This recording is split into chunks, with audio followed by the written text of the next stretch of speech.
네, 이번 시간에는 5월 종합소득세 신고를 위해서 많이 들어오는 질문 중에 내가 소득세 신고를 해야 되는데 어떤 유형으로 어떻게 준비를 해야 되는지 모르겠다 하시는 분들에 대해서 말씀드려 보겠습니다.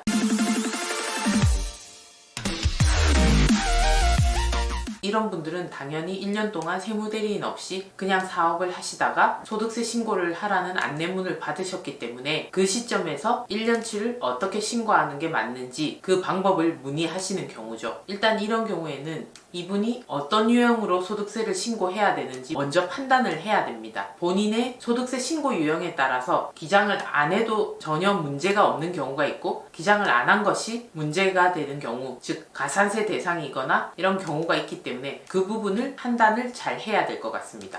2020년도 소득세 신고는 지금 2021년 5월에 하지만 우리가 2020년도 소득이 어떤 유형으로 신고를 해야 되는지 판단하는 기준은 2019년도 매출액 기준입니다. 반드시 기억을 잘 하셔야 돼요. 지금 신고하는 거는 2020년도 소득이기 때문에 직전 연도, 즉 2019년도 매출을 기준으로 내 기장 의무가 판결이 난다는 것을 반드시 기억하십시오.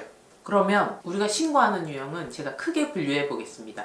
첫 번째는 회사 내부에서 또는 이렇게 외부의 세무대리인이 재무상태표나 손익계산서를 작성해서 신고하는 복식부기 의무자가 있고요. 두 번째는 그렇게 복잡한 과정을 거쳐서 복식부기로 신고하지 않고 가계부를 쓰듯이 간편장부를 작성해서 신고하는 방법이 있습니다. 그리고 마지막으로 세 번째는 아무 장부를 작성하지 않았는데도 국가에서 매출액의 일정 부분을 비용으로 인정해주는 방법, 즉 추계율 신고 방법이 있습니다. 이 추계율 신고 방법에는 단순경 비율로 신고할 수도 있고 기준경 비율로도 신고할 수 있습니다. 단순경 비율은 기준경 비율보다 훨씬 더 비용으로 인정해주는 비율이 높습니다. 더 좋은 거라고 보면 되시겠죠. 물론 기준경 비율은 경비율, 즉 매출액의 일정 금액 비용으로 인정되는 비율은 작지만 회사의 주요 경비, 즉 매입 비용이나 인건비, 임차료 같은 주요 비용은 실제로 쓴 금액만큼 비용으로 차감해주고 나머지 비용에 대해서 낮지만 기준경 비율로 차감해주는 기준경 비율 신고 방식이 있습니다. 그러면 저는 어떤 방법으로 신고해야 유리하죠? 이렇게 질문을 많이 하시는데요. 내가 이 여러 가지 방법 중에 선택을 할 수도 있지만 선택을 못하고 무조건 그 방법으로 신고해야 되는 의무자들도 있습니다. 제가 그 구분 기준을 말씀드릴게요.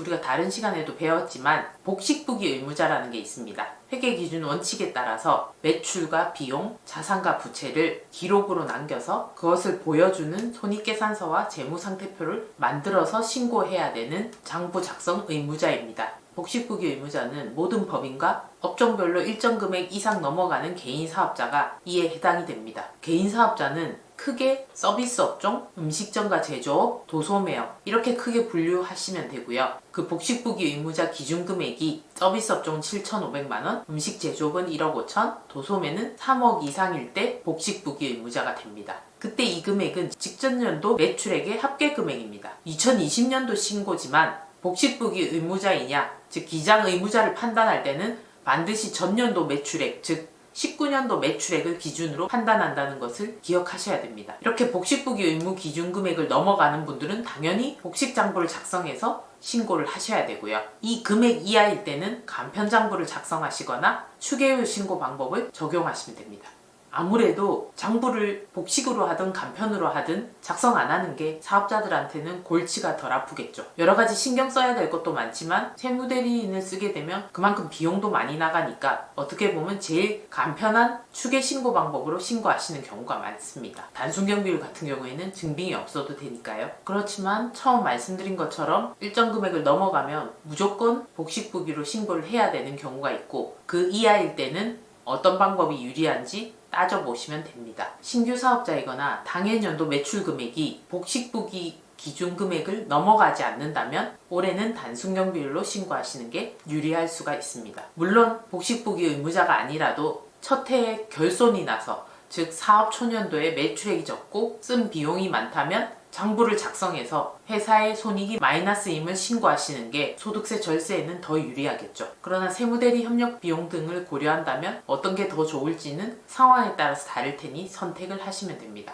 그리고 계속 사업자의 경우에는 직전 연도 매출액이 서비스 업종은 2,400만 원, 음식 제조업은 3,600만 원, 도소매는 6천만 원에 미달할 때는 단순경 비율로 신고하실 수가 있습니다. 처음으로 돌아가서 내가 1년 동안 장부 기장도 아무것도 안 했고 비용 준비도 아무것도 안 하셨다면 이 단순경 비율 대상에 해당되시는지 먼저 판단하셔서 이 방법으로 소득세를 신고하는 게 제일 유리하시겠죠. 그러나 이런 케이스가 모든 경우에 해당되지 않습니다. 특히 계속사업자의 경우에는 이 단순경 비율을 신고할 수 있는 기준금액을 넘어서는 경우가 꽤 많습니다. 제일 문의가 많이 오는 경우가 프리랜서들이죠. 프리랜서 3.3% 소득세 신고하는 분들도 일반 사업자와 동일하게 5월에 종합소득세 신고를 하셔야 됩니다. 이런 분들의 경우 서비스 업종에 해당되니까 직전 연도 매출이 2,400만 원이 안 된다면 이분들은 올해 단순경 비율로 신고하시는 게 제일 유리합니다. 대부분의 프리랜서들은 단순경 비율이 보통 60% 정도 됩니다. 내 매출이 5천만 원이면 60%를 차감한 40%, 즉 5, 4, 20, 2천만 원이 내 소득 금액이 되는 것이고 이 금액에 부양가족이나 본인 기본공제, 국민연금 등을 차감해서 세율을 적용시키시면 최저의 세금을 내실 수 있게 되는 거죠. 그러나 직전 연도 수익 금액이 2,400만 원을 넘어간다면 올해는 장부를 작성하시는 게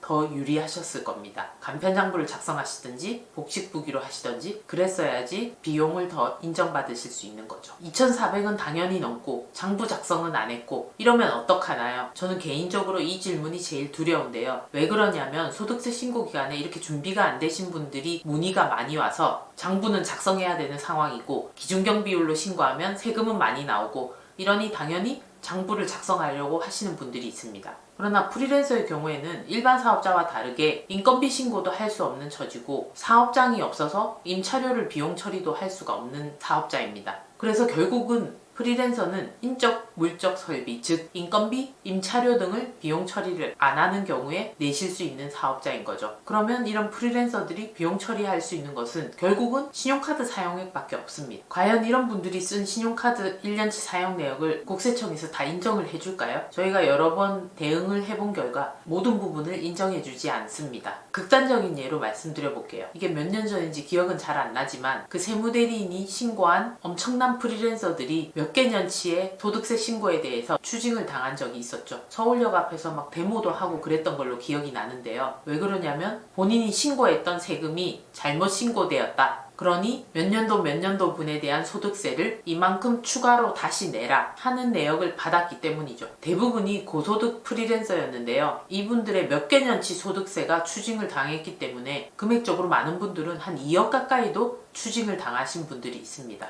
작게는 몇 천만 원, 많게는 몇 억이 되었죠. 물론 고소득 프리랜서였긴 하지만 여기서 문제점은 이분들이 얼마의 수수료를 내고 세무대리인에게 맡겼지만 어떤 방식으로 신고가 되었고 이런 걸 잘 몰랐다는 거죠. 정말로 잘 모르셨는지 아니면 알고도 그 방법으로 신고했는지 모르겠지만 대부분 매출액이 컸기 때문에 복식부기로 신고를 하셨어야 되고 실제로 세무대리인이 복식부기로 신고를 했을 겁니다. 물론 간편장부도 있고 했을 건데 거기에 들어간 비용들이 다 문제가 많았던 거죠. 즉 프리랜서는 개인 카드로 쓴 부분이 사업자 경비로 다 인정을 못 받는 게 대부분입니다. 이 사례에서도 몇 개 년치 소득세를 추징받고 나서 세무서에 소명하는 과정에서 신용카드 사용분에 대해서 대부분 인정받지 못한 경우가 많았습니다. 왜 그러냐면 프리랜서는 개인적인 용도와 사업적인 용도 구별이 너무 애매하기 때문입니다. 밥을 드시는 게 사업을 위해서 드셨는지 그냥 개인적인 일상생활에서 드셨는지 일반 사업자처럼 잘 구별을 할 수가 없기 때문이죠. 그리고 아무리 비용 처리를 많이 하려고 카드를 많이 쓴다고 하더라도 우리가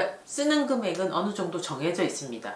정말 작정하고 많이 쓰겠다 하면은 그런 비용들은 대부분 사치성 제품이라고 볼 수 있죠. 이런 사치성 제품이 사업 관련된 비용이라고는 보여지지 않는 경우가 많기 때문에 비용들을 거의 인정을 못 받아서 세금 추징을 많이 당했다고 보시면 됩니다. 알고도 소득세가 많이 나오니까 가짜 비용을 처리하셔서 세금을 적게 내셨다면 당연히 추징된 세금을 내셔야 되는 게 맞겠지만 이렇게 가짜로 신고한다는 것 자체도 모르고 의뢰를 하신 경우도 덜어 있었다고 보여집니다. 소득세는 내가 자진해서 신고하는 세금이기 때문에 몰랐다고 얘기한다고 넘어가시는 부분이 아니니까 일정 부분은 제가 영상에서 말씀드리는 부분으로 공부하시고 최종 어떤 방법으로 선택하실지를 결정하셔서 직접 신고하시던지 세무대리인에게 맡기시던지 방향을 결정하셔야 될 것 같습니다. 워낙 전산 시스템이 나날이 발전하고 있기 때문에 국세청도 칼을 빼들면 충분히 잘 잡아낼 수가 있겠죠. 프리랜서 사업자들의 경우에 장부 작성을 안 하셨다면 내가 어떤 유형인지 반드시 판단하셔서 장부 작성을 통해서 신고할 건지 생각을 해보시고요. 너무 소득세 환급에만 몰두 안 하셨으면 좋겠습니다. 환급을 많이 시켜주는 세무대리인이 유능한 게 아니라는 것은 몇 년 전 그 사태에서 보면 잘 알 수 있습니다. 신고의 결과는 결국 납세자인 내가 책임지는 거기 때문에 어떤 방식으로 신고했는지, 이렇게 신고하는 게 맞는지 반드시 한번 판단을 해보시기 바랍니다.